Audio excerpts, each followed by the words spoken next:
Hi, and welcome to the 4th Annual Homegrown Tomato Festival. I'm Sam Fleming, the Executive Director of 100 Gardens. Many thanks to all of you for tuning into the show, whether at home, in person, in North Carolina, or around the country.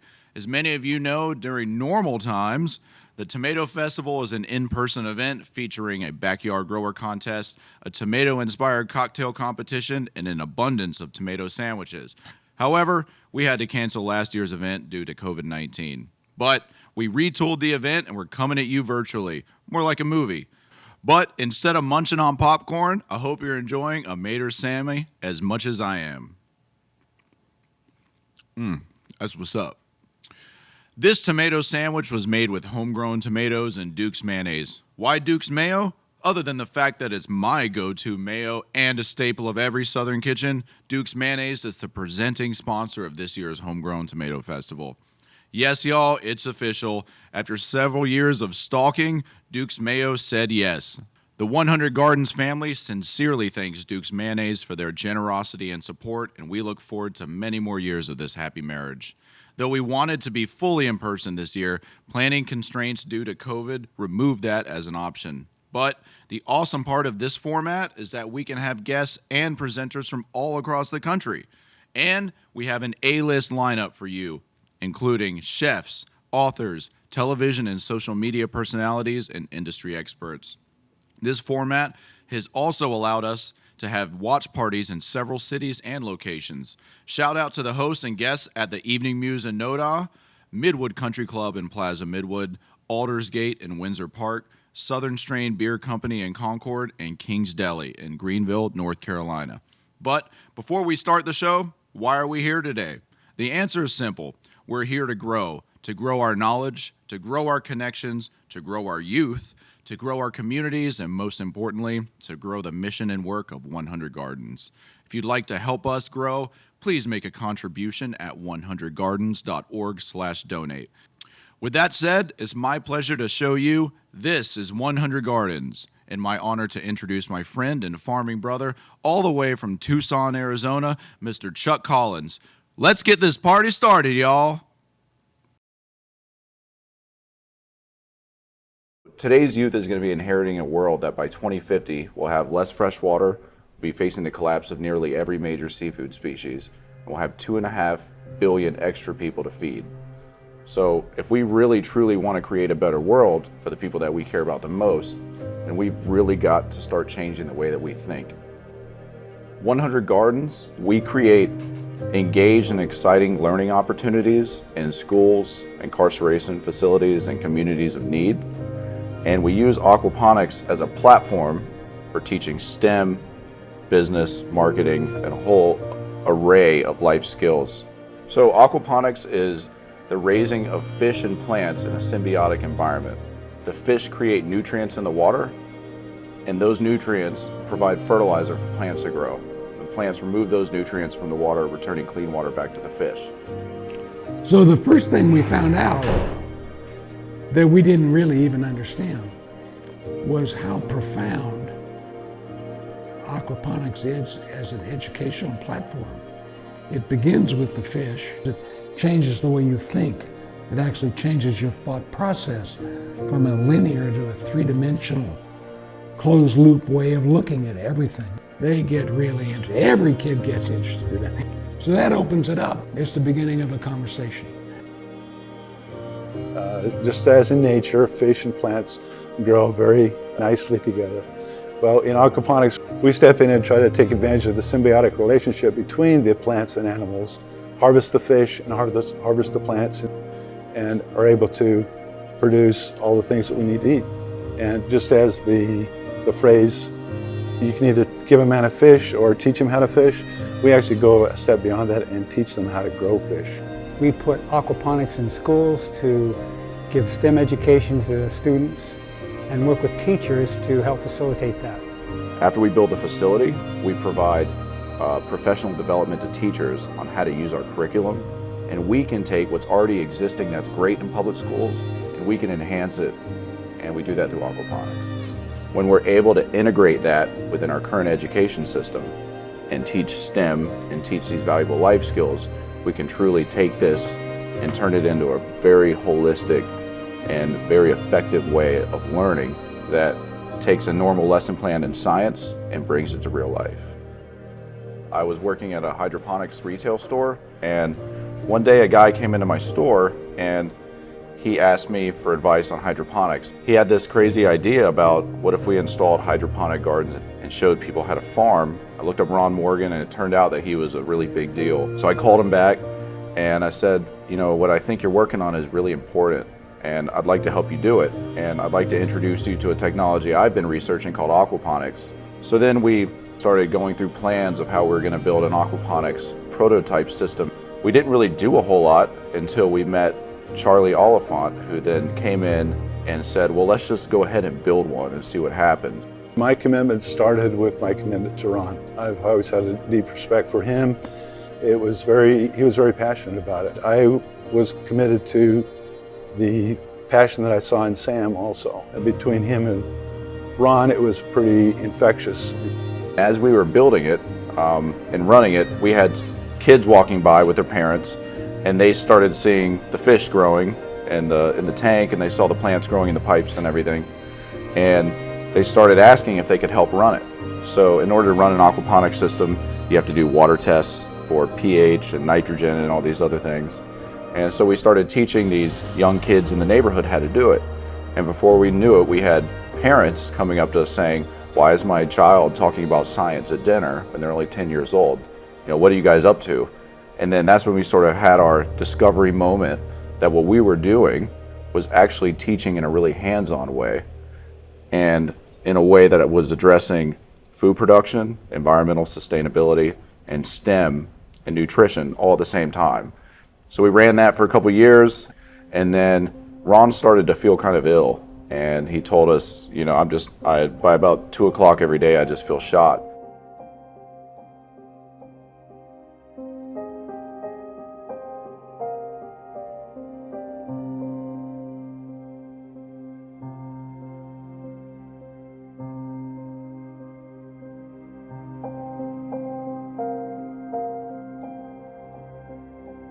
Ron passed away in June of 2016. And at that point, you know, we didn't really know what was going to happen. And we really had a choice whether or not we were going to use the inspiration for Ron to keep going, or if we were just going to split up and do something else. And we decided that we were going to turn this thing into a literal 100 gardens the way Ron had always saw it.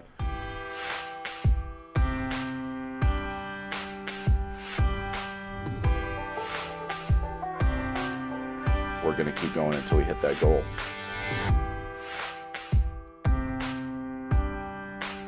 The aquaponics programming in these schools helps students understand how interconnected everything is. Imagine if you had 200 students per school that were going through an aquaponics program, and you had 100 schools going. That would be 20,000 students a year that you'd have changing the way they think about how they exist here on this planet. So in 10 years, that'd be 200,000 students. If you consider the city of Charlotte, we have 800,000 people right now. That's a quarter of our population that would be having those new experiences. But when you run an aquaponics system, you see how fragile this ecosystem really is. If we could have enough schools with this kind of programming, you could shift the way a whole generation thinks about how they treat the world. And you would think that that kind of compassion and empathy you build that way would translate into better human connections, better connections with ourselves, and better connections with the world we live.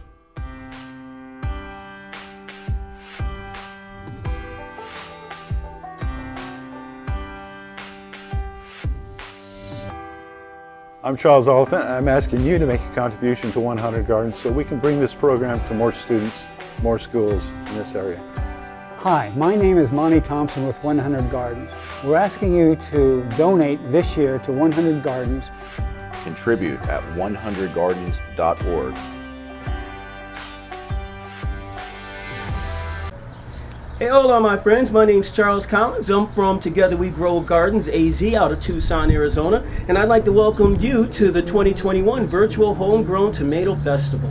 This is brought to you by 100 Gardens. If you'd like to help out the cause, you can always donate at 100gardens.org/donate. Now I, like 100 Gardens, feel that aquaponics is a necessary step to ensure the sustainability of the planet.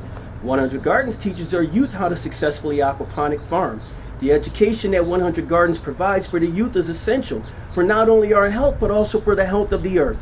When I was a kid, my grandma taught me a proverb. Give a man a fish, he'll eat for a day. Teach a man a fish, he'll eat for a lifetime. Well, with aquaponics and 100 Gardens, not only will that person eat for a lifetime, but they'll eat nutritiously and they'll eat a full rounded diet. And I think that's what's up. Don't forget again, my friends, please remember, if you want to help out, donate to 100gardens.org/donate. In the meantime, please enjoy this video. It's a short documentary made about me and our gardening exploits here in Tucson. Right now, it's the #1 aquaponics video in the world, and at the time of recording, it's got 1.7 million views. I hope you enjoy. Plant that first seed, and together we grow. Peace and blessings, my friends. The plants are actually feeding off of just the fish waste. Once the system's balanced, it takes care of itself. You can take care of a goldfish, you can do exactly what we're doing back there. A lot of times if people want a garden, they grow in spite of the desert. We chose to grow with the desert instead.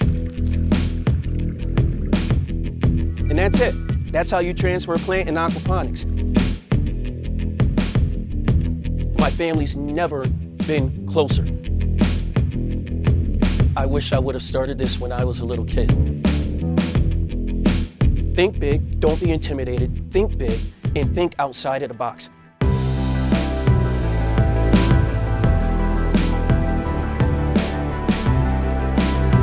The beauty to hydroponics is you can actually use the earth itself to help you grow your system. My name is Charles Collins, and I'm a sustainable gardener.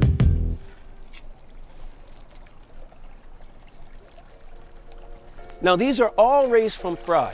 This is about a 350-gallon tank. We have roughly 100 tilapia inside the tank. And right about now, I think it's time we feed them. We feed them once a day. They produce the pee, the poop. The water flows through the system and gravity brings it through this pipe here.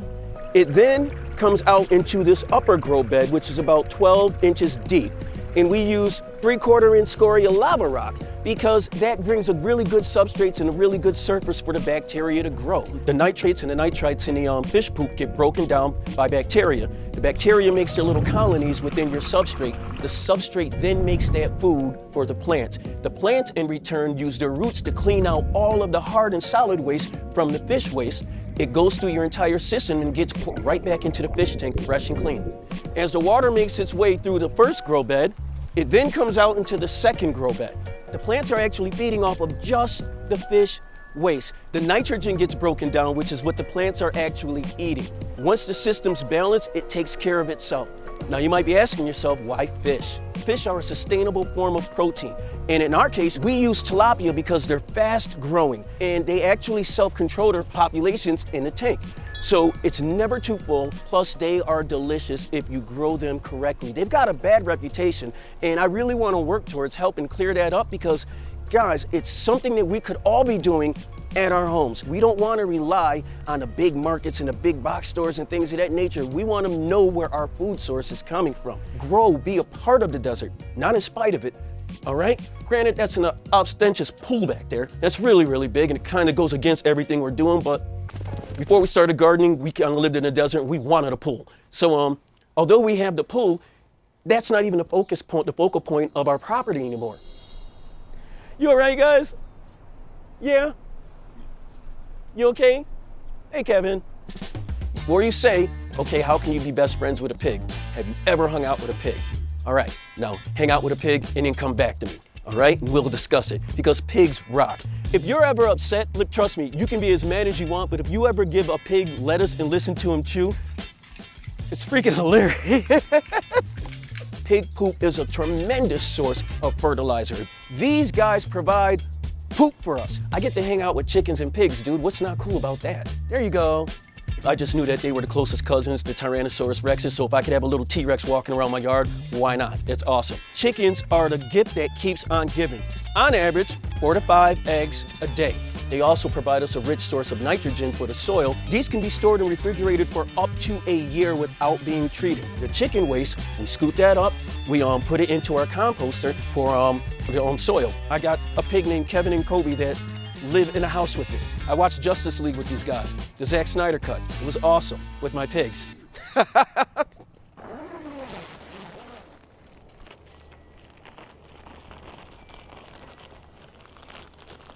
Now, first off, you'll notice that we have a greenhouse here.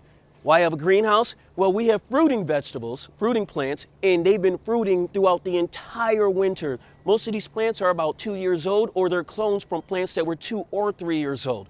We have a variety of peppers, which are prolific growers in the desert. We have our ghost pepper right here. We have Thai peppers, chili peppers, long peppers in here. These are Ukrainian peppers right here. These are shishito peppers, and right there we have a dwarf bell pepper plant. The idea is you have a limited amount of space, so you don't want to grow really, really big fruit.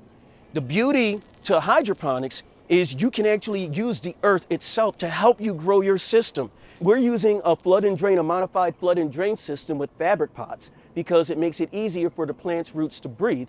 We've also incorporated a buried reservoir system. That way the water stays at a nominal temperature between 70 and 74 degrees. Now, if you take a look at our growing substrate, we use hydroton, which are the clay balls, and we also use a mixture of cocoa coir, which is basically the hair from a cocoa plant. Leave the rest to nature and you're good to go. I wish I would have started this when I was a little kid. Every day I wake up and I'm like, I wish I would have just done this earlier. It's giving me a new perspective on just my life, a new perspective on health. My family's never been closer. This is my boy Malik, this is my little girl Charlie, and this is my son Davon. We work together as a family. My daughter takes care of the chickens, she takes care of the pigs. My son has basically planted almost everything that you see over there. He actually built this entire enclosure over here. Without them, I'd be nothing. With them, I am everything. So thank you guys. The best part of all of this is absolutely giving back. We want to give back in every way that we can. I want to have one of these in every single yard. You know, when you leave this world, man, you leave people with memories. And I want them to remember that I never gave up on them. I never wanted them to give up on each other. And that, like, literally, we can make a difference. It's time for us to transfer some plants out here. We're going to take some starters right here, and we are going to set them into the aquaponics rig. This is a handy tool that I use. I'm really giving you guys a tip right here because no one knows about this. It's a piece of PVC, and when you're going to use it to move lava rocks, reach inside, move these lava rocks out the way. Now, here's the beauty to aquaponics. There's no soil, guys. There's no soil whatsoever.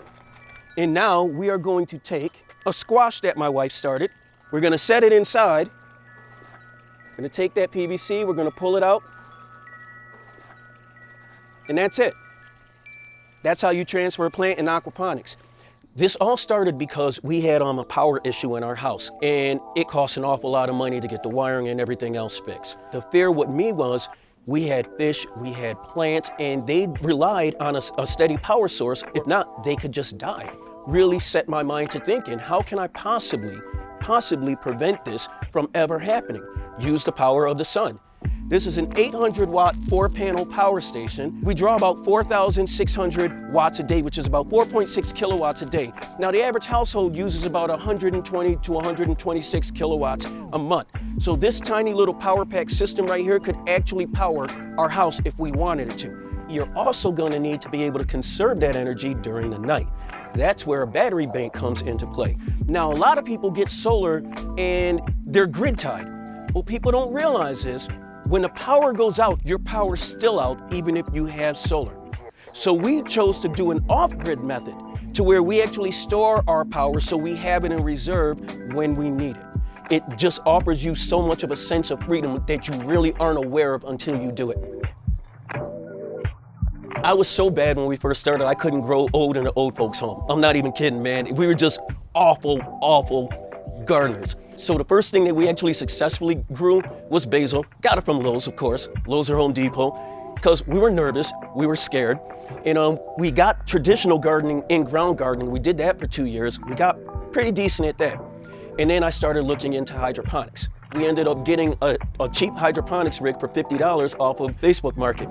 None of the crap worked on it, but it gave me an idea of how the systems work. Fast forward a month after that, I built my first hydroponic system. Fast forward 6 months after that, we started growing things from seed. Everything you see here, except for the ornamental plants, is all from seed. Plant that first seed. Like literally, depending on what you want to do, I would always recommend start with traditional gardening. I mean, a good test if you actually want to garden or not are mung beans and quick sprouting plants. Because if you can't change the water out 3 times a day, maybe gardening is not for you. It's so easy, and it's a super green. It's a super green, it's so healthy for you. If you actually want to do it, and you got that spark in you, just take that first step. Literally, take that first step. You don't have to do it on a large scale. Like I said, not even an estate, not even a huge yard, not even a patio. I just showed you how to do it on a countertop. If you can grow a basil plant in a cup on your kitchen counter, or in your windowsill, you can do everything that we're doing back there. Don't be intimidated, think big, and think outside of the box.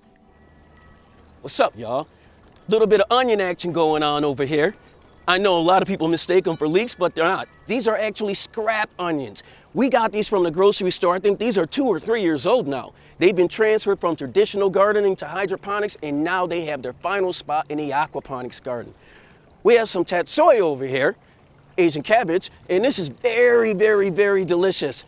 We also have the super green kale. My wife likes to make her little kale shakes and her green shakes or smoothies.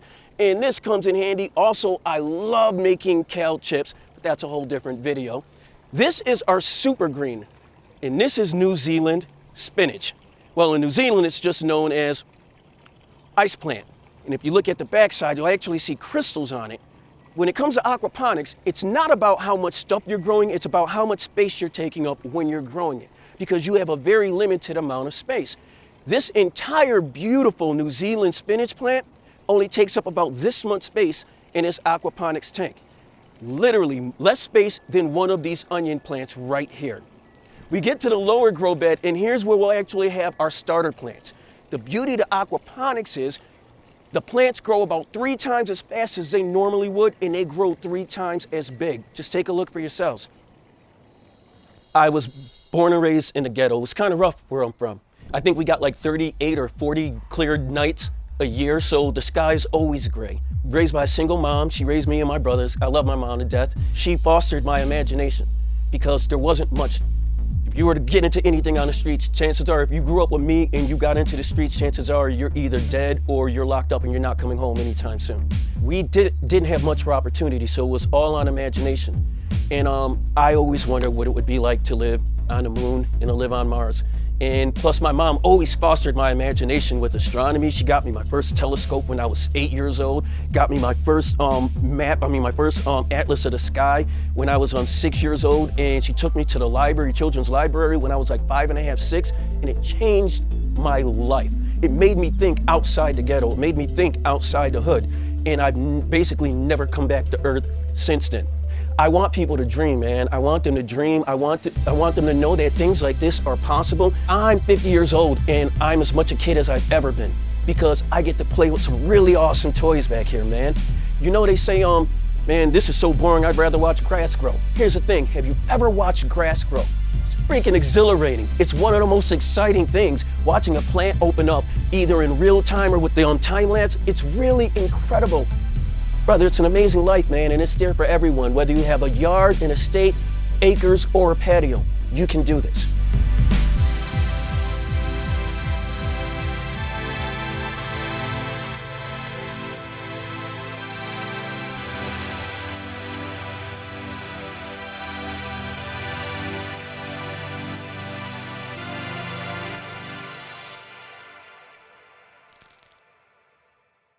So I met Chuck online, which is how we met a lot of the presenters here for the Tomato Festival this year. I actually met him in AA, and I'm not talking about that AA, but I'm talking about Aquaponics Anonymous, which is the Facebook group that we use to connect to other aquaponic growers around the world. So obviously this is not the standard format for our Homegrown Tomato Festival, but because we were forced to do it virtually, we did end up meeting a lot of people who we could have never imagined meeting if we had to fly them in for the in-person event. Well, and the funny thing to me is we haven't actually met them, most of these people, yet in person. We got a dream list, a dream team list together and said we're going to go attack this amazing list of presenters from all across the country, and we'll be lucky if one person responds. We've almost had to start a waiting list of speakers because everybody was so responsive and nobody asked for one thing in return. These people we've never met before in our lives just said, we will bend over backwards to help you. And we're talking about Instagram messages, Facebook direct messages. A lot of these weren't even starting off with phone calls because we didn't have contact information to even be able to place a phone call or send a text message. When we reached out to Alice Waters, it was via Instagram through the Edible Schoolyard Project. And immediate response. And then a couple days later, setting up phone calls to say, hey, what can we do? We'd love to participate. And that's how, and I never thought that. And you could have knocked me over with a feather, and I know that I called you and said it's Alice Waters Day. And I'm taking the rest of the day off work, and I'm just going to enjoy life and do whatever I want today because today is Alice Waters Day. I know, and she's in the middle of her 50th anniversary for Chez Panisse and still made time to do it. So we're just very appreciative of Alice for Yep. really stepping up for us like that. Ron Morgan, the late founder of 100 Gardens, was a huge fan of Alice Waters, and he was from Berkeley also. But you have also sort of a deep connection and admiration for Alice. I have an extreme amount of respect for Alice. She opened her flagship restaurant in 1971 at the age of 27, when most women, if they weren't married by then, were old maids, supposed to be popping out a lot of kids. There's not many women in the industry at the time, let alone today. And she forged the path for many women in this industry. And as a female small business owner in construction, which is still a very male-dominated industry, it's difficult every single day of my life. So I can't imagine what her life would have been in that environment in 1971. She has an endless list of accolades, which is daunting when you see it online because it's pages long. She's a Lifetime Achievement James Beard Foundation Award winner and was inducted into the National Women's Hall of Fame, are two that stand out very much to me. So without further ado, up next, Alice Waters. Hello. Welcome to this tomato harvest fundraiser. I'm Alice Waters, and I'm the owner of Chez Panisse restaurant in Berkeley, California, and the founder of the Edible Schoolyard Project. I'm in the 25th year of the Edible Schoolyard Project, and I'd just like to say that it really works. When children learn their academic subjects in the garden or in the kitchen, they really are engaged and they learn them deeply. The values of stewardship of the land. They learn how to smell and how to taste and how to, be engaged with their senses. And that's what's so valuable. Now, tomatoes are my favorite. I grew up in New Jersey, and I waited all year long to have tomatoes from my parents' victory garden. And when they came, we ate them every day, just with a little salt on. We didn't know about olive oil back then, and we almost just ate them right out of the garden. So the idea of just picking something off the vine, and I've brought with me today to show you the little cherry tomatoes, all the different colors, and these are heirloom varietals. But it means that every single day of the summer or the early fall, you can have a different color tomato salad. It's so beautiful. And garlic, of course, is my favorite spice. And this happens to be the garlic harvest as well. And I'm going to make for you a very, very simple dish that I make for myself for lunch, or sometimes it's an hors d'oeuvre for dinner. And I toast a piece of bread, which I've already done. I made some toast. This is an organic whole grain bread that's made by a local baker. We have actually called it the edible schoolyard loaf and hope to use it in the schools one day. But I just toasted it well and poured a little olive oil on it. And then I'm going to pound some garlic with my favorite implement of the kitchen, the mortar and the pestle.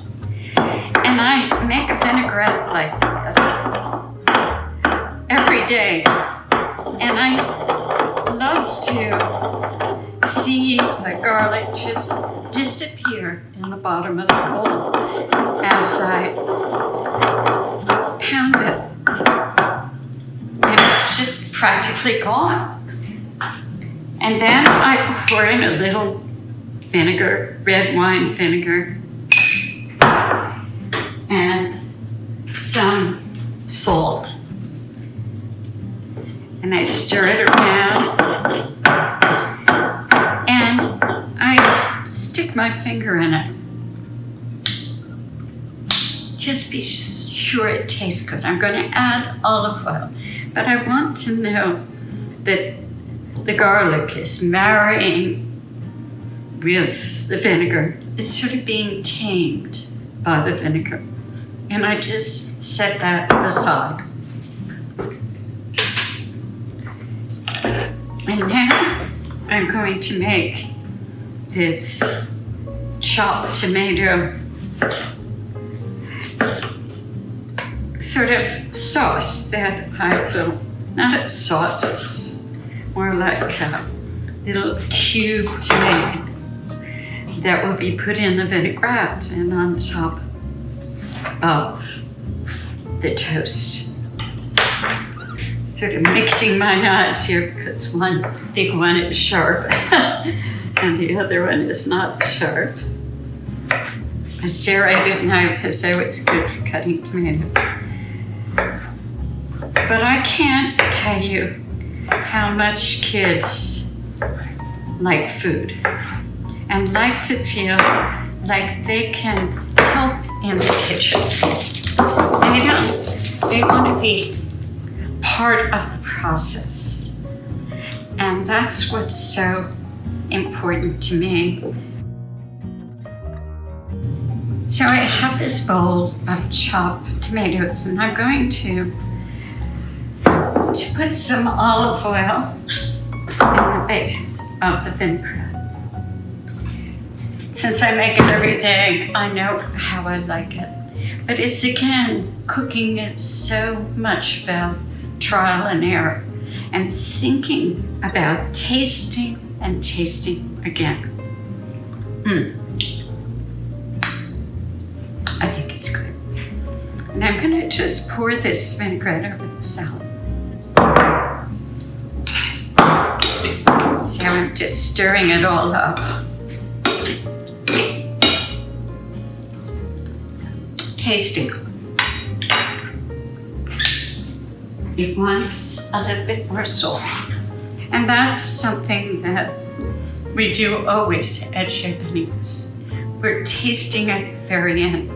And all the cooks are tasting and having their own opinions. And the chef listens and then makes a decision. But lemon and salt, even grated lemon, is beautiful at the end of just practically any dish. Pasta, it's great.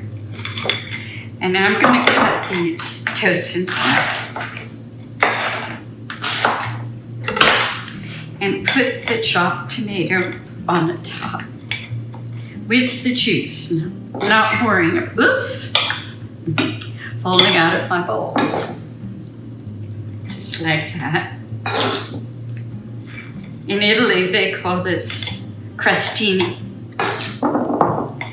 And again, it is only possible to eat really delicious food if you eat in season. So that's what we do at Chez Panisse. That's what I do at home. And right now is that tomato moment. But if you eat second-rate tomatoes all year long, when this comes around, you kind of miss it. So I anticipate this moment, and I cannot wait to taste this crostini. Basil is also so beautiful and fragrant. I think it's my favorite herb. And again, it's only here for a couple months. And so I use it all the time. I make pesto. I love pesto. My pasta. Kids love pesto. And again, I pound it with the mortar and the pestle. Just pound it, and you're getting the taste of and the aroma of garlic and basil together. Little Parmesan cheese, and it's perfect. But I'm just gonna make some slivers of this. Okay.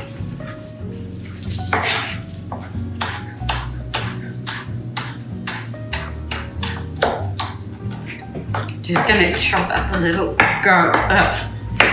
I'm just gonna chop up a little basil to put on the top. And that's it.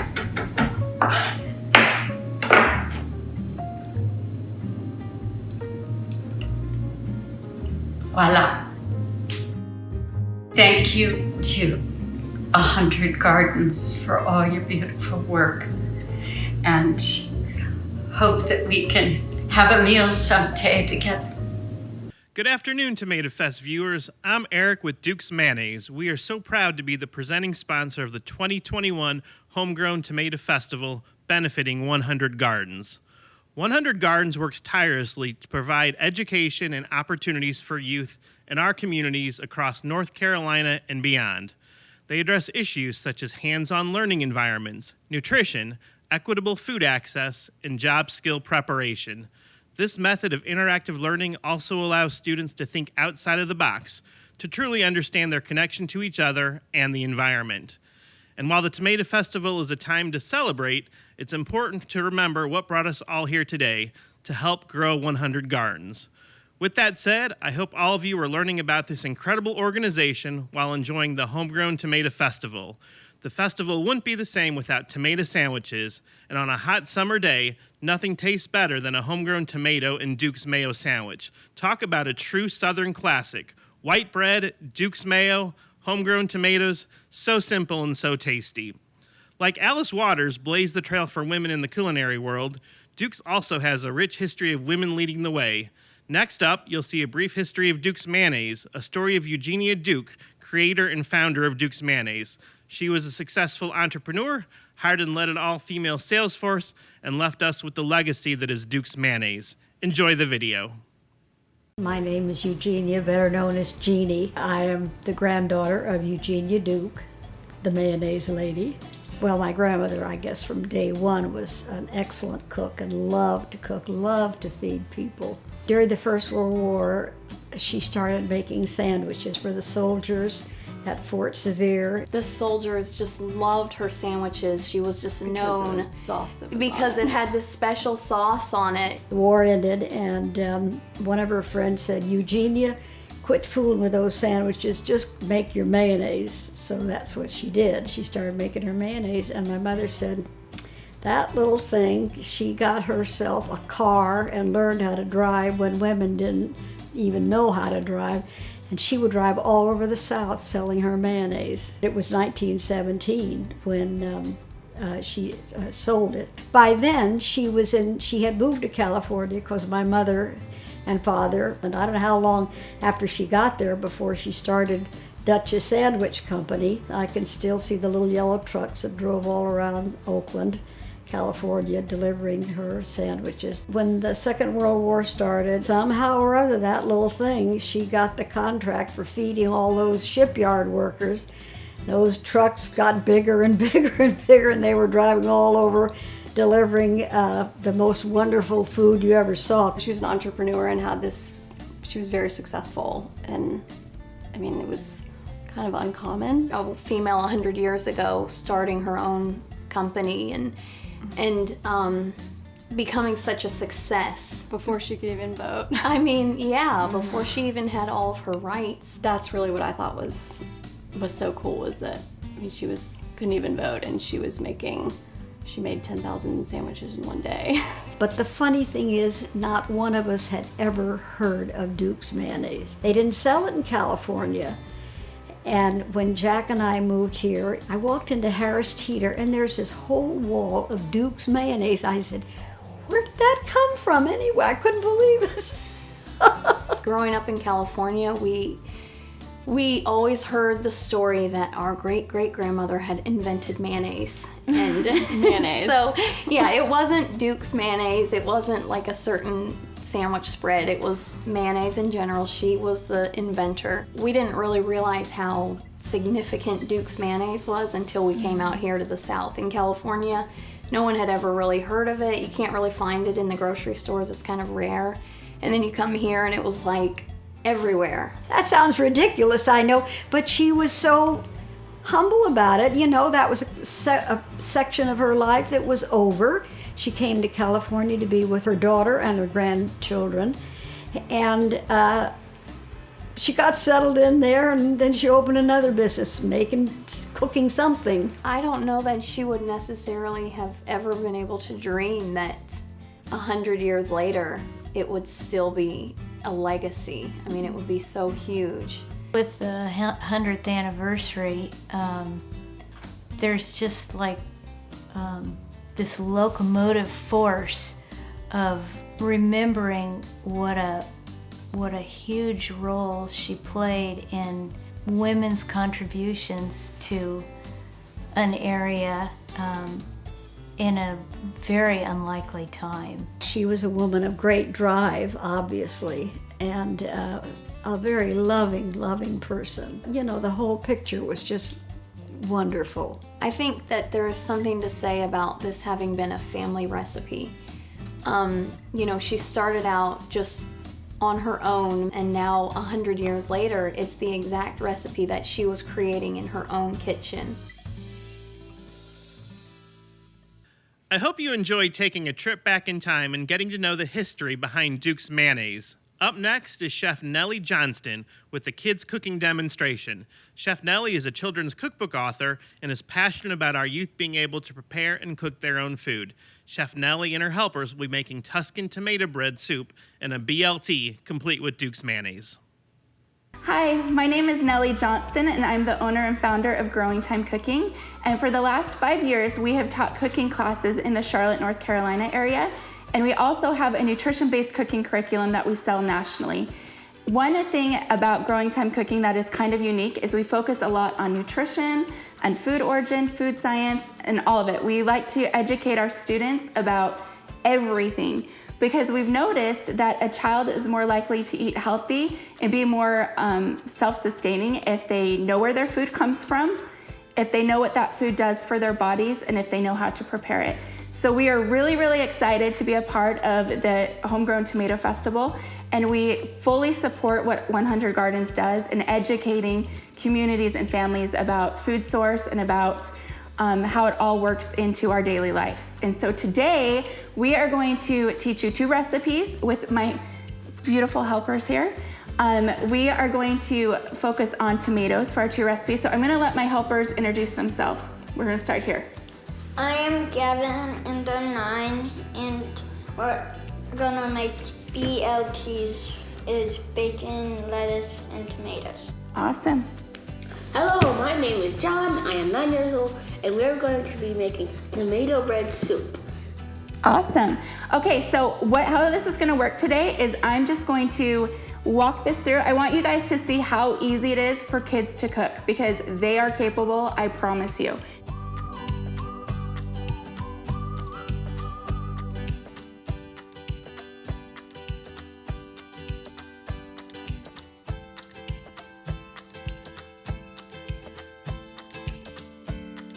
All right, guys, so these seeds that we talked about, what would happen if you took these seeds and went and threw them out in the garden and watered them?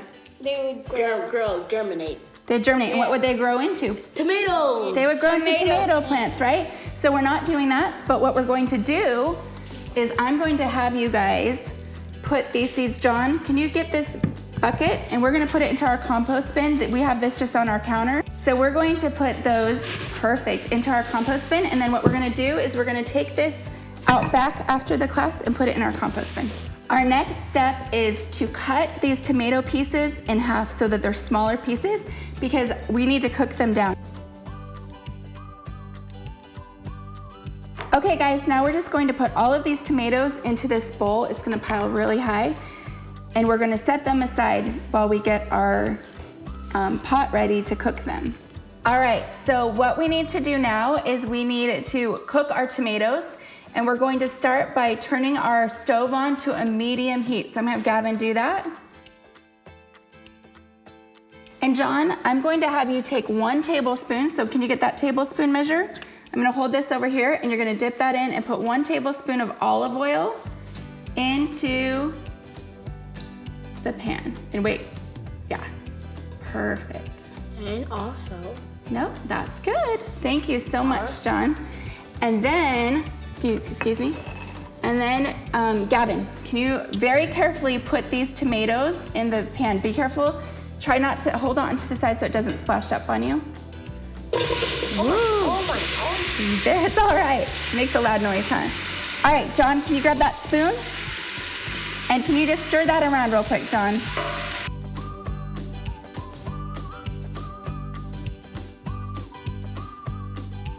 What we're going to do is we're going to cook this on medium-low for 15 minutes, and we're going to stir it occasionally, okay? So every once in a while I might say, Gavin, go stir the tomatoes, or John, go stir the tomatoes, just so it doesn't burn on the bottom of the pan. While these are cooking, we're going to go prep the rest of our ingredients for the soup. Does that sound good? Yes. So we're going to cook it for 15 minutes.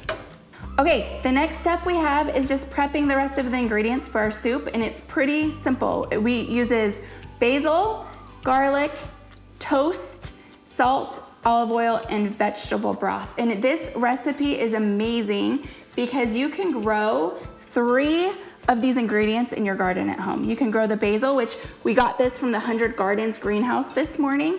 You can grow your tomatoes, and you can grow your garlic all very easily. And if you even wanted to, you can make your own bread, which is pretty awesome. And technically you can make your own vegetable broth too, but that's a whole different class. So we're going to prep our garlic, and we're going to mince it. And mince means to cut into very small pieces. So we need 4 cloves of garlic. This is where you really have to watch the knife because it's such a small area. And you're just going to cut into little discs. So basil is an awesome herb because it actually is full of nutrients also, has lots of vitamins and minerals. But basil, like a lot of herbs, have been used for a long time for medicine. What we're going to do is we are going to have you guys just pick off the leaves of some of this basil because again, it's all going into a big pot. It's all going into a big blender, so we don't even need to cut it. You don't need your knives for this. But I'm going to break off this piece. And Gavin, I just want you to tear off the leaves of the basil. And then John will have you do this one. Okay, all right guys. Now it's time to put everything in our pot. All right guys, so do you guys want to take a look in the pot? See how those tomatoes are? So do you see how they've released all those juices and they're broken down? So now we need to add our other 6 ingredients, which are garlic that they minced, salt, olive oil, toasted Italian bread, fresh basil, and vegetable broth. All right, Gav, we're gonna have you start with the vegetable broth very slowly. Do you have it? Don't touch, watch out for the edge of the pot, and slowly pour that into the tomatoes. Good job. All right, Gavin, and now can you add the basil? Okay, good job. Now, John, I'm gonna have you add the garlic. Can you put the garlic in there, buddy?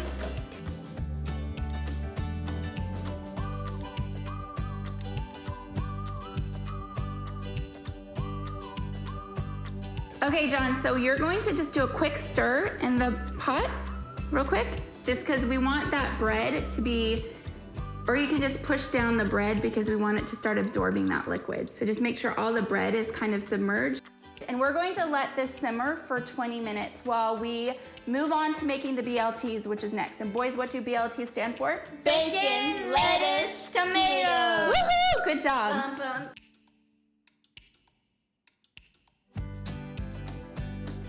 So the good thing about this lettuce, because where did it come from again? 100 gardens. Yes, 100 Gardens does not use pesticides on any of their stuff. So basically we're only rinsing this to just make sure that we don't have any little critters or something in it, which we shouldn't because it's in a greenhouse too. But we are going to take our lettuce and put it back into our bowl, and we're just gonna let that kind of dry out for a minute. So we're going to put together these BLTs, and the first thing we're gonna do is to toast our bread, and we are using multi-grain bread. Gavin, why are whole grain breads healthier for you than white breads? Because it has all the healthy stuff. So we like this multi-grain bread because number one, it holds up great for BLTs, but it's also super nutritious for you. While the toast is going, I'm gonna have you guys just take 2 pieces of bacon. So can you guys take your bacon and just cut it right down the middle? Just put it over there. All right, Gavin, that looks pretty good. So we're gonna put your bread right here. And I put the stuff on it. We're gonna put it, and John, can you toast your bread? Oh, why is it toast? Now we just need to slice our tomatoes. So we have our bacon, our lettuce, and now we need our tomatoes. So boys, can you put your bacon off to the side so you have some room on your cutting board? So the first thing you guys need to do is to just break off that stem. Good job. So you guys are going to slice your tomato.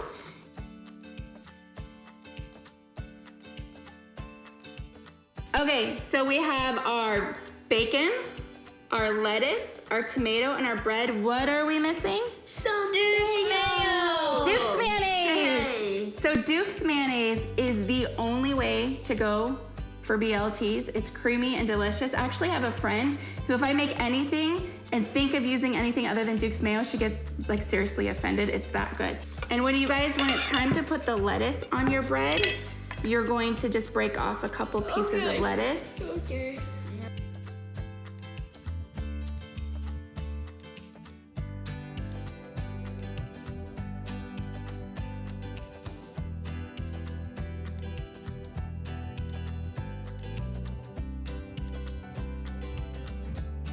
All right, so we have our sandwiches done. We have one more step with the soup, and we're going to throw everything into a blender and blend it. And if you look at an authentic Tuscan tomato bread soup recipe, actually we skipped a step. You're supposed to strain out the skins of the tomatoes, but I purposefully don't do that because, like a lot of produce, fruits and vegetables, the skin is where a lot of the nutrients are. And because we're blending it all together anyway, we leave those suckers in there. So we are going to set these aside and head over and grab our soup and pour it into a blender.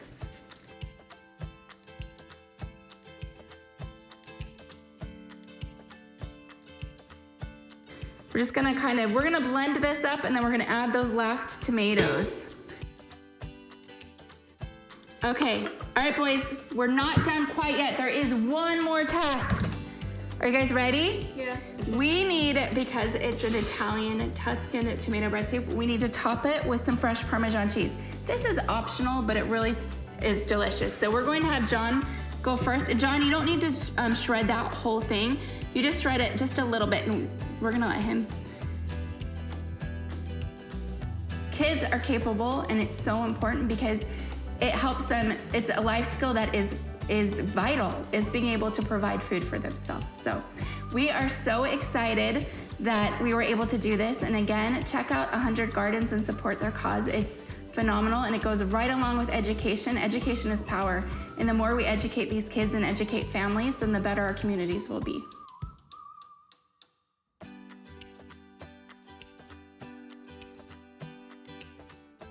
Hi, I'm Britt Weaver, Board President of 100 Gardens. I met the 100 Gardens team when I volunteered for a business accelerator in 2015. I was matched up with the organization as a mentor and have continued to serve the mission for the past 6 years. I'm very proud to announce our next speaker, Captain Robin McGraw from the Berkshire County Sheriff's Office and House of Corrections in Pittsfield, Massachusetts. Robin and his team partnered with 100 Gardens in 2018 to develop one of the largest aquaponics facilities in a correctional institution in the country. Robin is not only a supporter of 100 Gardens, but a close friend and mentor of our organization. So let's turn it over to Robin, who will give us a tour of the Berkshire Education and Correction Services Aquaponics Lab and will show us how inmates in the facility are learning valuable career skills while growing food for their cafeteria and community. Hi, my name is Robin McGraw. I'm a deputy sheriff at the Berkshire County Jail and House of Corrections in Berkshire County, Western Massachusetts. The initial premise of this facility was to be able to change the lives of these inmates. So the inmates that we're looking to bring out here are high-risk, high-need inmates. These are guys that don't qualify for on-ground or off-ground community service, thus they never qualify for work release. And we need to do something to help them change their story. Hydroponic growing and aquaponic growing is really STEM education on a silver platter. So they're not just involved in there and learning how to grow a head of lettuce. They're involved in learning how to understand the quality and the science of water, the botany of the water, which is the key to our program. We've now had, I think, 7 inmates go through the program. We have one who's been here for quite some time. He's doing an incredible job. He takes a great amount of pride now in being able to talk to people when they come up here. He charts everything that we do, everything that we plant, when do we harvest it, where does it go, and what's the quality of it. And he's doing a great job. And I think that it's kind of like being the proud parent. When you see a person that actually has invested their amount of time into this and they're really getting something positive out of it, that makes us feel like we're doing our job. So working the aquaponics program has been just a real blessing, I think. Working with some good staff, Jason, Marco, and Robin. The benefits are attributed to how the staff work the program. They make somebody feel very much of a part of a team member, as well as taking away any of the stresses that maybe a negative incarceration environment provide. It's just really kind of mind-blowing that we've taken just a simple idea and been able to expand into something that can be far greater and beneficial to the community and beneficial to those people who work the program, both staff and inmates included. So I'm Officer Jason Turner. I've been a correctional officer for the Sheriff's Department for a little over 17 years. So just the idea of being incarcerated is, and actually being incarcerated, it's got a very negative, it's just a very negative atmosphere. So trying to get guys that are incarcerated out of that negative mindset and that draining, wearing feeling that you're just, you have no sense of accomplishment, you have nothing to show for your time. A program like this gives guys that are locked up a little bit of sense of accomplishment. What I can try to instill in them is if they show up when they're expected to show up, if they do the job that's expected of them, if they work together, if they work as a team, that work ethic translates to real-world scenarios. It doesn't have to necessarily be applied to aquaponics. It's just a skill set. It's a work ethic, and it's just being part of a team. If you can apply those skills to the real world, that's the bigger picture that I take from the program. So the lettuce that we harvest in the greenhouse, some of that lettuce is going back into the jail and it's being utilized for the staff and for the inmates. And the bulk of the lettuce that we harvest is going into the community through the United Way, into the local food pantries and the soup kitchens. It's getting distributed throughout the county, from North County to Central Berkshire and down into South County. Hi, I'm Brenda Patel. I'm the Director of Volunteer Engagement at Berkshire United Way. My whole job is to connect nonprofit agencies and individuals and match them up in ways to have rewarding volunteer experiences. I've personally enjoyed really chatting with some of the inmates, and some of them are very inquisitive about what pantries the lettuce is going to and how many people each of those pantries feed. They're truly taking an interest. They have so much pride in what they're doing. Many people that have lived here all their lives have no idea what really happens in the House of Correction. They think that we're just stocked with some really bad people. And yes, there are some bad people in there, but most of the people in there have made a mistake or broken the law some other way because of substance abuse. So the substance abuse plays a big piece in what's happened.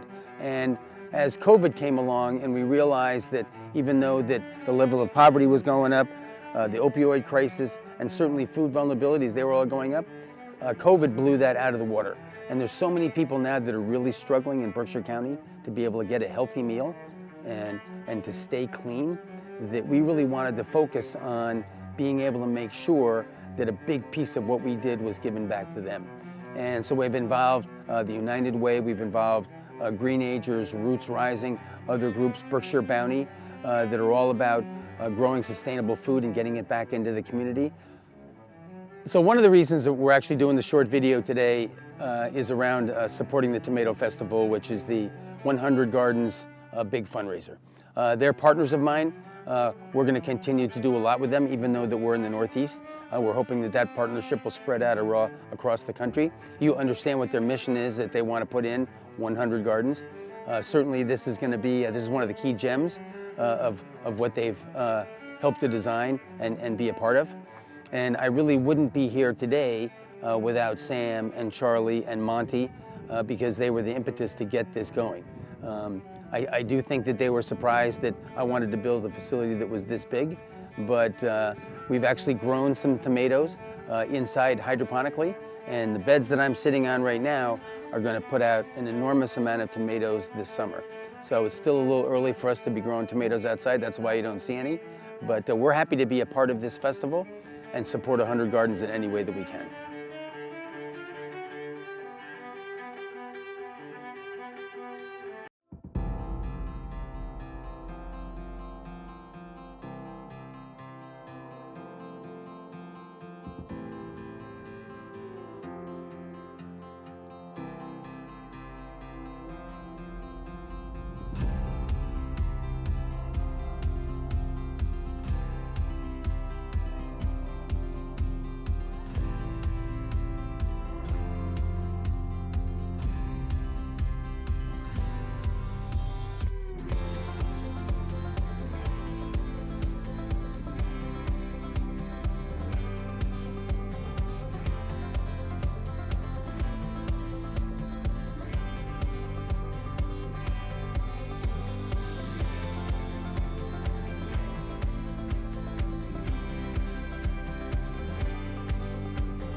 If I could have anything to eat right now, it would be a juicy tomato sandwich. Perfect tomato sandwich for me is good old-fashioned, just American white bread. And Duke's mayonnaise and just a pinch of salt. Maybe more than you think you need on both sides. If you're serious about mayonnaise, then, you need to use Duke's. The whole tomato.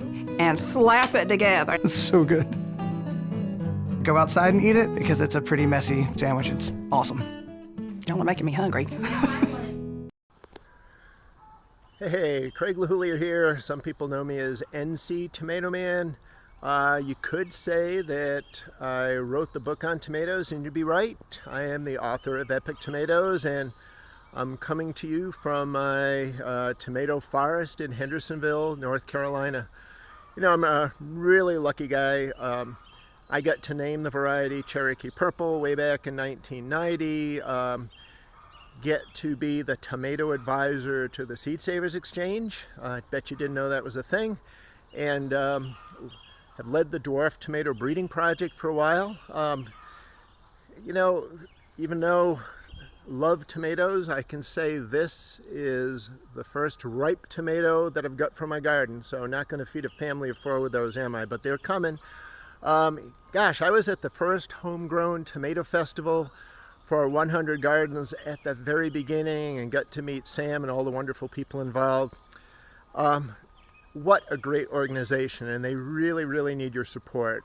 The work that 100 Gardens does is so critical. But we need to keep this fundraising going. I want to kick off the second half with Loves and Laugh from comedian Tara Brown. Her clean comedy corner, I can't speak. Tara, I hope you can do better than me. Clean Comedy Corner can be heard on iHeartRadio. Take it away, Tara, and be careful to duck those tomatoes, although I don't think you have to worry about this one. What's up, everybody? I am so happy to be here. If for no other reason, it has given me an opportunity to put on some makeup and some earrings and a pair of pants with a zipper and to wax my chin hairs, because I've done none of that in over a year. Woo! Yes. Listen, who's back working in their office? Anybody back in the office? Okay. You ever notice that when you come to work late, you try to slip in and hope nobody sees you? But if you get there early, you want everybody to know you came early? Like one time I couldn't sleep, so I went to work at like 6:30 in the morning. I don't recommend that, by the way. But I want credit for this. So I'm like roaming the halls looking to see who I can find. So I see Mary, who's like 100 feet away. And I'm like, hey, Mary. Hey, girl. Look at here. I'm about to put a pot of coffee on because I've been here since 6:30 a.m. You want? Now, Mary's looking at me like I'm crazy for a couple of reasons. She's always there at 6:30. Like, she's one of those employees, right? And then she's looking at me like I'm crazy because I usually average about 8:45 when I should be there at 8. I get there in the 8 o'clock hour, potato. You know what I mean? And then you find reasons to bring up that you've been there since 6:30 when no one's asking you.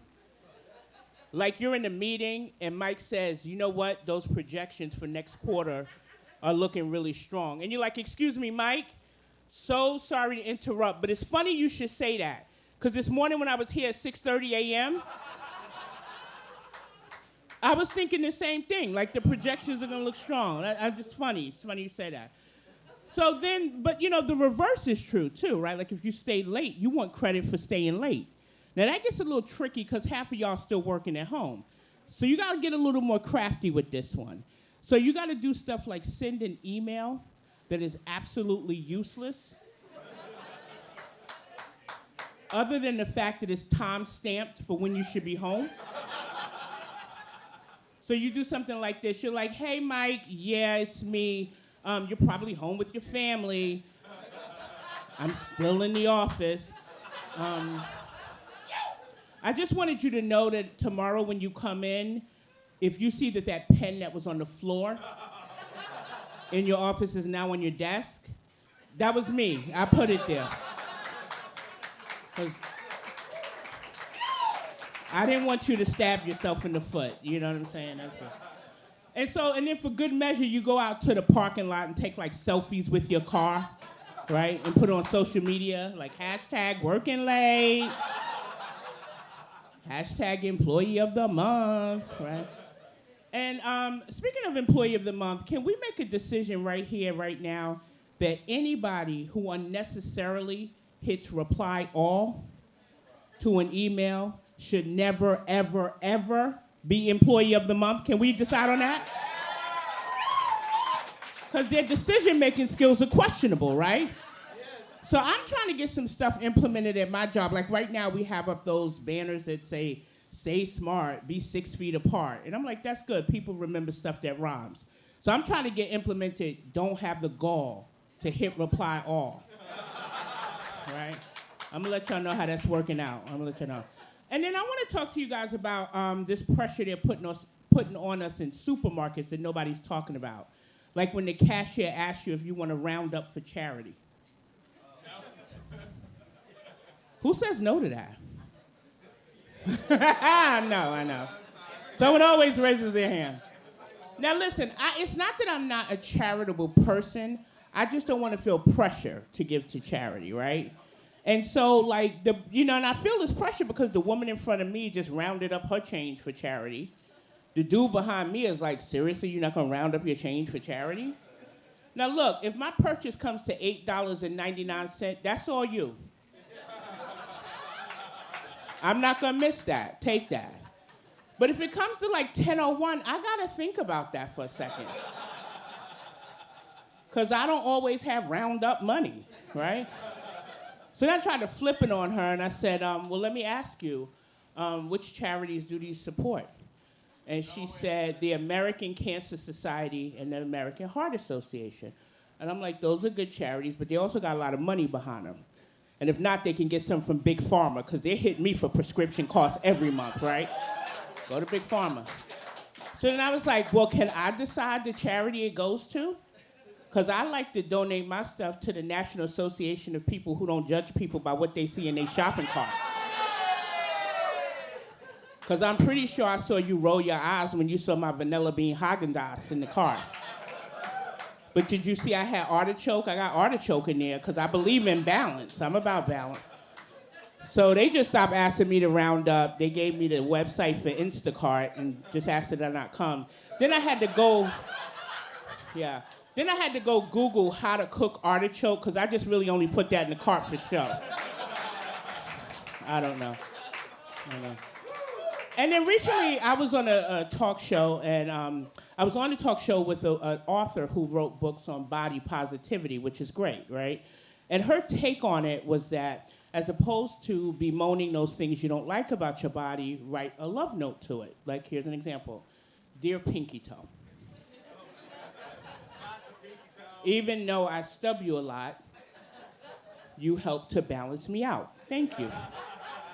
I was like, that's cool. I could try. Let me try. Where would I start? Okay, I got it. Dear Thighs, even though I like the way you make me look in certain pants, I'm really creeped out by the fact that you keep touching each other. No matter how much I try to separate you, you just keep finding your way back. And while I admire your persistence, I think it's a little creepy. And I'd also like it if when I sat down, you didn't expand to twice your size. That would help me out a lot. And I was like, okay, this is fun. I got one more. Dear Chin, I think it's so cool. No, don't do that, boo. Don't do that. No, I work alone. You don't want this. Dear Chin, I think it's so cool that you like yourself so much that you made a clone of you, and now I have two of you on my face. But here's the thing. While you did keep me warm in winter, I really only need one of you because you make it awkward to take pictures. So I'm going to let you decide which one. All right, y'all, that's my time. Having this from Tara Brown. Thank you so much, 100 Gardens, for having me at the Homegrown Tomato Festival. I had so much fun. Now I'm going to toss it over to Chef Joya, who's going to show you how to make some delicious vegan recipes. Take it away, Chef Joya. Hey guys, I'm Chef Joya. I'm also known as the queen of transitioning people over to the vegan side. And today we're gonna make one of my most popular dishes, which is my mama's black and white greens. All right, this dish is really easy to make. It has several ingredients, but it's going to be well worth it. Now, when you think of soul food, you think of a lot of foods that have sometimes meat products added into it, but this dish doesn't need any meat products to be super delicious. So I'm gonna start by adding my olive oil to the pan, and I'm gonna go ahead and add some veggies. Now I have some onions, jalapeno, red bell pepper, and garlic that I'll be adding. And I wanna make sure I add that directly to my oil because I want those flavors to infuse in the oil. Ooh. And did I say garlic?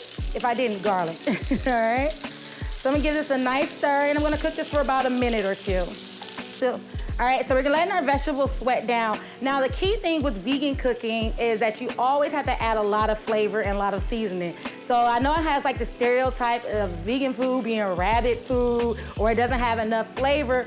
It's nothing like that at all. It's really all about how you treat the food that you're eating. Like, I cook with a lot of love, and that's super important to me, and that's like my #1 ingredient, and it means a lot. If you ever taste a food, and it's like something just don't seem right, or it tastes rushed through, you'll never have that problem with my food or any of these recipes. All right, so now that we have our vegetables sweat down some, we're gonna go ahead and add our collard greens. Now, our collard greens have already been shredded, and I like to do these really thinly. The reason for that is, and they're cleaned, guys, make sure you really, really clean your collard greens. But the reason I like to shred my collard greens smaller is because the cook time is much faster. The bigger your leaf, especially with the collard green, with it being tougher, a tougher green, it takes longer to cook, all right? So we're gonna put this all into a pot, and it looks like a lot right now, but it is definitely gonna cook down. It's not gonna give you the spinach vibe, but this is gonna cook down to about a half to a third of the size. So we're gonna go ahead and get this added into our pot, and we're just gonna stir it around, because I wanna make sure that olive oil and the onions and peppers and garlic, I wanna make sure all that get on top of the greens as it's cooking. All right, so now that we got our collard greens almost coated, we're gonna go ahead and get into our seasonings. Now, with our seasonings, I like to add them throughout the process. So it's like you have to absorb all that flavor because you want the flavors to be through and through. You don't just want your flavor sitting on top, which is, if you do that, your collard greens will taste better the next day, which they kind of always taste better the next day, but we're gonna kind of speed up that process by adding our seasonings from the beginning to the end. So now that that is really well coated, and it still have our oil in there, I haven't added any water to this yet, I'm gonna go ahead and start off with a little bit of salt. You can use whatever kind of salt you like. I like to use smoked salt a lot, and it's not the easiest to find, so if you can't find smoked salt, I have an alternative for you. So we're gonna start off with a little bit of kosher salt.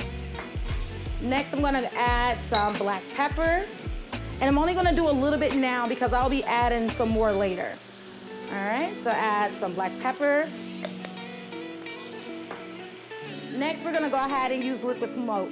Now, this is the ingredient that's really super key when you're cooking vegan food. It gives a lot of body to your food, especially where there's dishes that meat is typically used in the dish. And this also helps with if you only have kosher salt or sea salt or Himalayan salt and you can't find the smoked salt, add your liquid smoke in your salt and boom, you got a smoky flavor, all right? So I'm gonna give this a nice little stir. Next, we're gonna go ahead and add some vegetable bouillon. Now, you can use a vegan chicken bouillon, you can use a vegan beef bouillon. It just depends on whatever flavor you want your greens to come out to. They even have vegan pork bouillon, okay? But we're gonna use this vegetable bouillon, and I'm just gonna add a little bit. I might end up adding a little bit more. Let's add a little bit more. I'm gonna add about that much. Was that like a tablespoon and a half?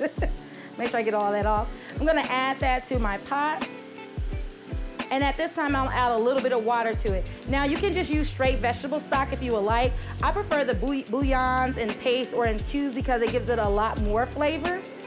So we're getting this mixed in real nicely. Next, we're gonna go ahead and add our sweetener. Now, our greens are cooking down really fast. Like I said, I cut them down thin because like when you have the thicker green, it's gonna take a much more longer cook time. I'm not sure if you ever like were in the kitchen with your parents and watched them cook greens. Sometimes they'll be cooking for like 2 hours and then you'll notice like a real funny smell start to come out because it's it's overcooked. Don't tell your mama, but she overcooked the greens if it starts smelling. But we don't want that to happen. So we're gonna go ahead and add some sweetener.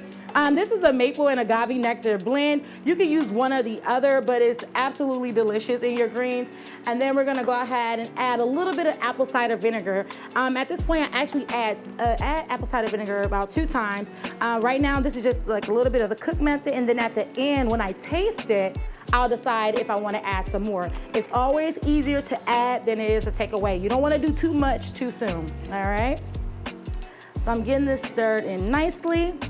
And now I'm gonna go ahead and add a little bit of my steak seasoning or Worcestershire sauce. Now, this is a ingredient that I cook a lot with when it comes to vegan cooking. It's a lot of layers of flavor. I know y'all see the ingredients, but it may seem complex, but it's really easy.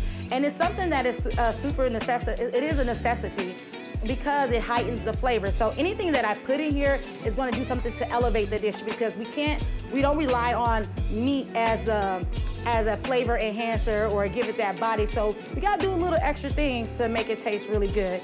And I like to make food taste familiar. That's why they call me the queen of transitioning, because people are like, I don't even miss the meat. I can't tell meat is not in here. And, and that's because I make sure I captivated those flavors and put it inside the foods so it can taste the same way, all right? Without having any animals in here. All right, so now we get that cooked down, we're gonna go ahead and add our cabbage. Now the cabbage has been cooked, has been cut down thinly as well, and this pretty much cooks fast as well. Now that's where the black and white greens come from. So if you're asking yourself, like, why does she call them black and white greens? Well, nothing's black or white, it's just a dark green and a light green. And so when it mixed together, it kind of looks black and white, but my mama gave it the name, so that's what she said it is. That's what I'm gonna tell y'all it is. And she came up with this recipe where she was cooking for a group, I think it was about 200 people she had to cook for, and they ran out of collard greens. And so she was trying to figure out how to make it stretch. And my auntie, Iberia, which was a caterer at the time, and this recipe had to be like 25, 30 years ago. She was like, girl, add some cabbage to it. They ain't gonna never know the difference. And so that's what she did. She added some cabbage to it, and it stretched, and it's absolutely delicious. This is like a huge takeaway on like your soulful collard greens. Like it makes it absolutely delicious. It does nothing but enhances it. That is cooking down nicely. So now I'm getting ready to add one of my secret ingredients. Now, in my cookbook, I say use onion powder, but there's something called onion soup mix. It's like an additive that a lot of people don't know what to do with it. They think they just mix it with some mayo or some sour cream and dip your chips in it. I use that all throughout my vegan cooking, especially when I'm substituting anything that normally has meat in it. So I add these right to my greens, and I'm gonna use this instead of onion powder. So it pretty much is dehydrated onion with a couple other flavors. It doesn't have any milk in it. A lot of times people think it has milk in it, but it doesn't. But that's like my cheat code. Like I add it to, like if I'm making like a vegan pork chop or a vegan meatloaf or a Salisbury steak and oxtails. Yes, I make all of that, and I make it vegan, and it's like the best thing you ever had, all right? And I'm gonna put the top on it for about 10 to 15 minutes and let it work its magic, and we're gonna come back and see what it looks like. So as our black and white greens are cooking, we're gonna make what is called a tomato relish. Now, I got this relish from my cousin Shalonda. Like whenever she would make greens, she was like the greens queen. Well, technically my mama's the greens queen, but then it was my cousin Shalonda. And she will always like cut up like onions and tomatoes and different things to put on. I'm like, what you doing? And then she'll pour vinegar on it. So I was like, okay, let me just create an entire relish and put it all together, because I didn't understand why it was so separate, but it was so good. So this is a really quick recipe that I love, just to use my fresh tomatoes, and I just dice those. And you can have them sliced as well, but to me it's better diced. So let's just dice them. We're gonna dice them, and then we're gonna add a red onion. Now I love me some red onion, so I'm gonna add about that much. I just love fresh veggies, all right? Then I love my heat. So I'm gonna take 1 jalapeno, and I'm gonna add 1 diced jalapeno to this as well. All right, so we're gonna give this a nice little mix. So I'm gonna go ahead and just add some good old salt and pepper. So I add a little bit of salt and a little bit of pepper.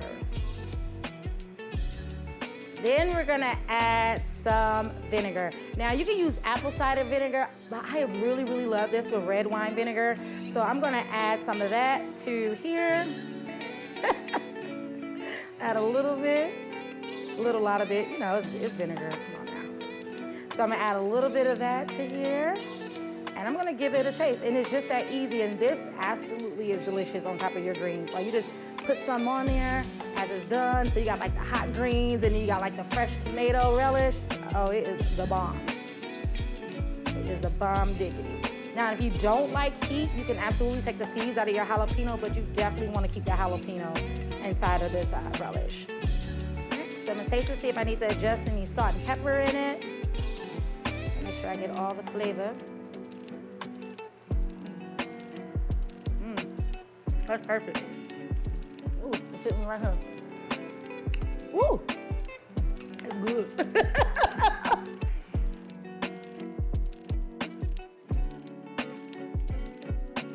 So our black and white greens are done, and it's time to taste it. At this point, this is where you're going to see if you need to adjust it for any seasonings, if you need to add any more salt, pepper, any bouillon, just anything at all. You'll be able to taste it and see what you need to do at this point. So I'm about to give it another little taste, but actually let me put some more vinegar in here. So I'm gonna add a little bit more vinegar, just because I know I didn't put a lot in at first. I like a good vinegary green. My mama don't like vinegar, I do. So I'm gonna add that, give it a nice little mix around. All right, so now it's time to enjoy these black and white greens. As you can see, the colors have changed in the green. It's not like the green, it's like a deeper green. So as you see why I call it black and white greens.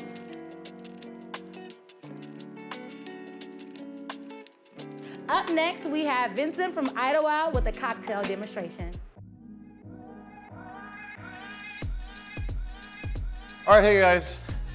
My name is Vince Kirko. I'm the owner over here at Idlewild Bar in Noda, Charlotte, North Carolina. Today we're going to be making a cocktail called the Farmstead Sour. Very easy, something to make at home. Uses, of course, some cherry tomatoes, and some bell pepper as well, some gin. All right, so we're going to start with a little pinch of salt, a little sea salt in there. We are going to take some fresh squeezed lemon juice. I'm going to take about 3/4 of an ounce of that. Pour that in. We are going to take some simple syrup, so 1 part sugar to 1 part water. Make it at home, very easy. Put that in there as well. We are going to take 3 cherry tomatoes, and then we are going to take some red bell pepper as well. Throw that in. We are going to take 2 ounces of gin. You can use whatever you like. We're using Beefeater today. All right. For us. Let me grab some ice. You can use whatever ice you got at home, from your fridge, from the store, wherever. Today we're just using a big fancy piece of ice. I'm chipping down. Don't worry about it. Throw that in there. We're going to get a nice cold glass. Put those together. Give our ice a second to temper. And we're just going to shake it as hard as you can for a little bit.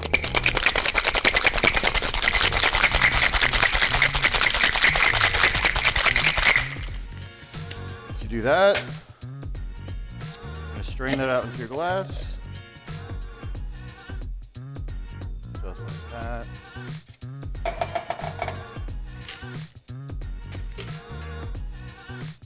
Get every drop you can. And then a little black pepper on top. That's it. Farmstead Sour. Enjoy. Good afternoon, everyone. I am Taylor Connor, your favorite biology teacher at the West Charlotte High School and Teacher of the Year in 2020. 3 years ago, I helped bring 100 Gardens to West Charlotte High School, and I currently lead the Aquaponics Club. This year, I joined the 100 Gardens team as an educational advisor, and I am so excited about the new aquaponics lab we built this year that will increase our growing capacity by 5 times and allow us to impact countless more students. Up next is a fellow educator and true pioneer in school gardens. Stephen Ritz is the founder and executive director of Green Bronx Machine in New York City. Stephen works around the world implementing his curriculum and hands-on teaching approach in over 500 schools. Stephen's TED Talk is one of the 10 most popular educational TED Talks of all time, and he has worked directly with the Obama administration and the Vatican to formulate strategies for making communities healthier and more sustainable. Everyone, get ready for the passionate and charismatic Mr. Stephen Ritz. Thanks everyone for watching the 100 Gardens Homegrown Tomato Festival. Hello, my name is Steve Ritz. I'm a teacher from the Bronx and founder of Green Bronx Machine. This is our classroom in a 100-plus-year-old building in the middle of the South Bronx. This right here is where our students learn, grow, eat, and thrive. Organizations like ours in 100 Gardens work to solve issues around student engagement, health outcomes, environmental concerns, especially post-COVID, strengthening communities, providing job skills, rewarding futures, and equitable food access for all. Programs like ours help create solutions, including hands-on learning, fostering children's interest in eating healthy food, developing education skills, job skills, life skills, and lifelong opportunities that help build better communities. We offer solutions, and with your support, we offer data-driven, standards-aligned curriculum in all subject areas, teacher training, professional development, indoor academic gardening, systems design, facilities design, food science, and food prep focused mobile classroom kitchens with guidance on building, volunteer engagement, lessons about working with small businesses and restaurants that buy produce from schools, which sustain programs just like ours. Partnerships with like-minded organizations help expand our horizons and broaden our impact across the country. And we work to create inspired messaging, to create passion, purpose, and hope to people who are just like you, watching right now. From the bottom of my heart, I thank you.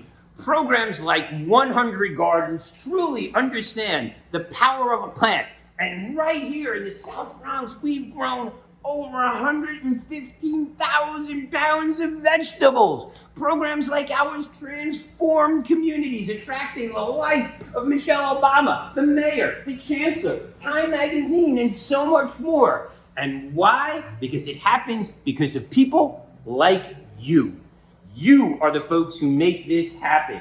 And as I like to say, you're the people who get Reverend now saying no justice, no peace, to no justice, no peas. You're the people who help us plant seeds of hope all across the nation.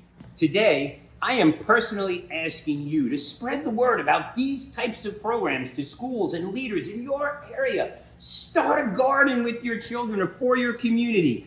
Contact local elected officials and demand consideration of these programs in your schools.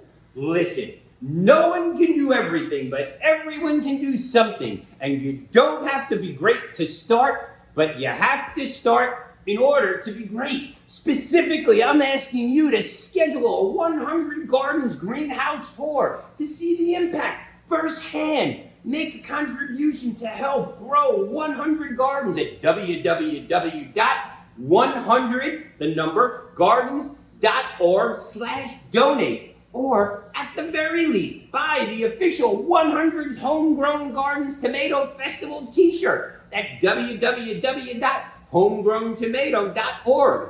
I just ordered mine, and let me repeat that slowly. www.homegrowntomato.org. Programs like 100 Gardens help breathe life into all that we do and are at the heart of our very collective mantra. Education, not asphyxiation. Help us breathe life. Help us make epic happen. And while I can't be with you in person today, not now does not mean not ever. And as soon as travel permits, I look forward to joining you in person to grow our community and eat tomatoes with all of you. And while I'm proud to own a Charlotte Horse jacket and share awards from around the world with all of you, you can be sure I'll be wearing my favorite color, plaid, in tribute to my dear friend, the next speaker, host of the Emmy Award-winning PBS television show, Growing a Greener World, Joe Lampel. So Joe, I can't wait to hear what you've got to say, and take it away. Si se puede. Hi everybody, I'm Joe Lampel and welcome to my garden. Well, here we are, early July, and it is the classic time for all those great tastes of summer, like this right here, of course, that homegrown tomato. And I harvested this just this morning. This happens to be a chef's choice variety, and I highly recommend it. But there's so many great flavors that happen in the summertime, from the sweet corn to the melons and the cantaloupe and the beans and the cucumbers and so much more. But along with all that goodness, there are some challenges. For example, the heat and the humidity. And then you have those biting insects like mosquitoes, and any one of those could be demotivating. But then you add to that the pests that attack your plants, and then the diseases and the weeds, and it's like, come on, summer, get over with it. But for those of us that make it, what do? Do you throw in the trowel at that point? Well, I hope not. I hope that you start a cool season garden. Now, maybe you're thinking, gosh, I live in an area where it's just too cool for that. My plants are never going to make it, or it's too much work. But I'm here to tell you that it could not be easier, that cool season garden. If it wasn't for sweet corn and homegrown tomatoes, all of my favorite edibles happen in the fall. And no matter where you live, you can grow plants well into that period of frost and even beyond with season extending tools such as cold frames and hoop tunnels. But when do you start that cool season garden? Well, you can sow seeds indoors in the middle of July, so you get ready for them to plant outside in early September, or you can direct sow seeds into your beds like I'll be doing next month in August, and then you're off to the races. But once you get going, you have so many options there, and all of those challenges of summer, well, they tend to go away, like the heat and the humidity and those biting insects, and even the pest and the diseases and the weeds slow down. So it's a really pleasant time to be out there. In fact, you can even harvest all through the season, like root crops, carrots, for example. If you can make it out to the cold frame through the snow, you can be reaching into that cold frame and pulling out fresh carrots all through the winter time. So to help motivate you, if you're not already inspired, come back with me to my garden last fall, and I'm going to show you 10 of my favorite and easiest cool season crops to grow, starting with garlic. I show you how to plant it, and in fact, this right here is from that very harvest. I pulled these about 2 weeks ago, and there's lots more where this came from.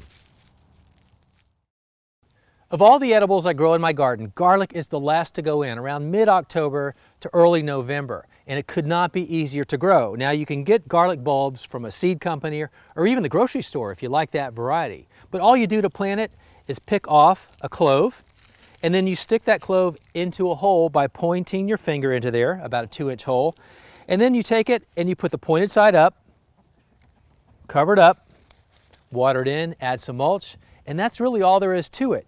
By late May or early summer, you should have all the garlic you need for the rest of the year. Love having fresh garlic. Now, talking about something that you can't go without in a winter garden is lettuce. There are so many varieties, and all you do is sow the seed, it germinates quickly, and with all the varieties available, there's no reason you should not be having a fresh salad every day of the week all through the cool season. Now, this is a plant that I cannot imagine not growing in my spring and fall and winter garden, and it's spinach. Now, you sow it from seed in late summer, and it comes up, and then you can start harvesting it.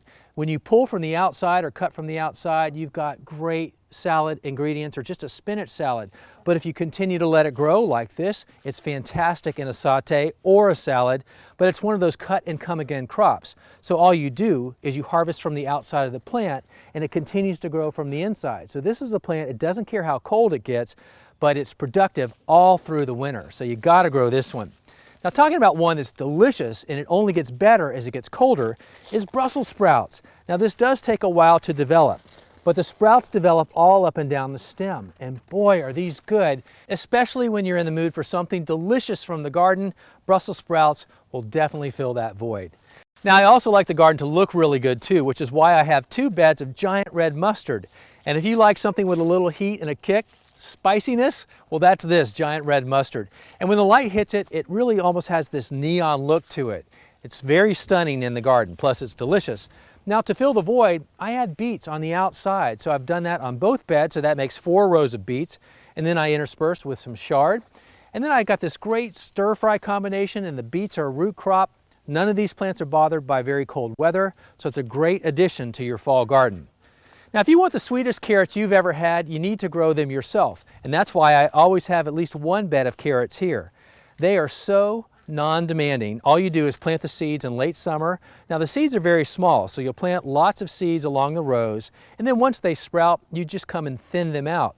But you need to do that because the root is the carrot and you don't want the carrot to be crowded. But all through the wintertime, you can just come out here and harvest all the carrots you want, and they are truly the sweetest ones you will ever taste, and they don't mind the cold at all. Now, one plant that I can't imagine not having in my cool season garden is curly leaf kale. And this has got to be one of the easiest, most productive plants that you can ever put in your garden. First of all, it's great in smoothies and stir fries. And your friends are going to love this, and it's really easy to harvest, and I love it because it's another one of those cut and come again plants. All you do is cut or pull off from the outside. It continues to grow from the middle, and inside this goes for a really super healthy dish. One other thing that I can't imagine not having is broccoli. Now in the fall and the spring, I'm planting this from seeds or seedlings, and then it just develops over time, and next thing you know, these heads are almost ready to harvest. When they get to be the size of your hand, it's ready to cut. And this one right here is totally ready, and I'm going to do that now. Once you cut this, it's not going to regrow from the center, but you will continue to get smaller sprouts from the outside that are just as delicious. But look at that, super easy to grow, and nothing better than broccoli that you grow yourself. It's so sweet and so delicious. So there you have it, 10 of my favorite, easiest to grow, cool season crops for any garden. So if you haven't yet tried growing a fall vegetable garden, make this the year that you do it, and you'll be glad you did. Hi, and thanks for watching the 100 Gardens Homegrown Tomato Festival. And as you can see, I've been passionate to teach people how to garden and grow their own food for a very long time. And my show has the ability to teach people all over the country. But education is a powerful thing, and it comes in many forms. 100 Gardens provides an opportunity for hands-on education in our schools through aquaponics. And this education has the ability to transform lives and communities in a powerful way, and why I wanted to be a part of it this year. And of course, to support the work and the mission of 100 Gardens. So what you're about to see is a glimpse into the future of education, the new entrepreneurship program at Garinger High School. 100 Gardens currently has programs in 15 schools and 2 correctional centers. And we've done that really through just grit and creating partnerships from the ground up. But our goal is to build 100 gardens. So we're at 17 and we want to get to 100. We've kind of picked up a lot of steam with moving towards sustainable agriculture and getting students out and in a more urban setting. That ball has really taken off. As you can see, we got a new greenhouse and aquaponics system inside. It's been really awesome. A lot of our student base, especially at a school like Garinger High School, is hands-on. The best way to learn something is to do something.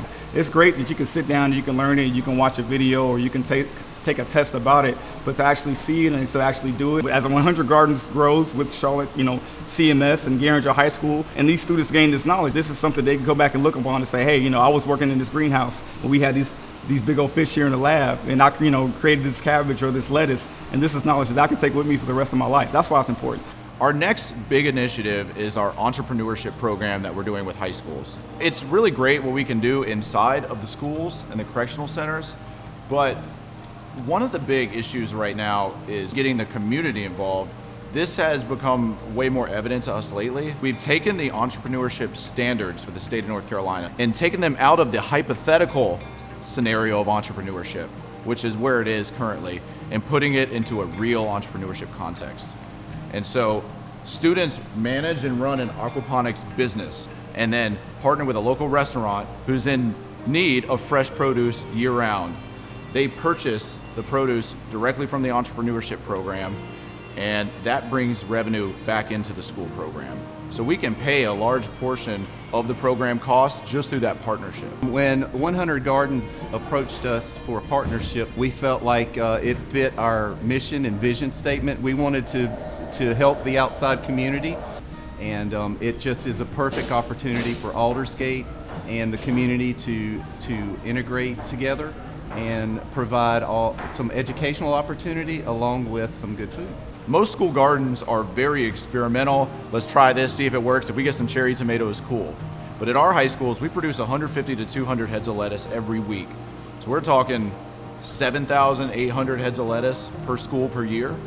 And if we can design a program where we partner with a customer, students get to apply the STEM and apply their skills and see real money being created that comes back and supports their program. When we can take all those skills and all the things they learn, and then they see how that turns into crops, which turn into money, all of a sudden they see themselves able to create value. Our business and our economy is changing. I mean, just to have these skills at a high school level and they can take it with them whatever they want to do outside of high school. I mean, the things that we do now and the way that our economy is moving and growing, trades are the way of the world. But to learn that they can grow something and make a profit from it, they can see the business side of things, I think that's a valuable tool for them to have. But back when I was in high school, we didn't have a program like this. It's actually teaching a trade to a kid, and it gives them confidence in what they do. It gives them a trade to learn, and it actually helps the community out in the long run. So just like aquaponics is a symbiosis between fish and vegetables and then the bacterial processes in between, the entrepreneurship program is exactly the same way. We have the school participating, 100 Gardens participates, and then the business community participates. And that is also a symbiotic relationship because everybody wins in the end. School enhances their program, 100 Gardens gets to fulfill their mission, and then the business community gets to also play a part in making the community a better place.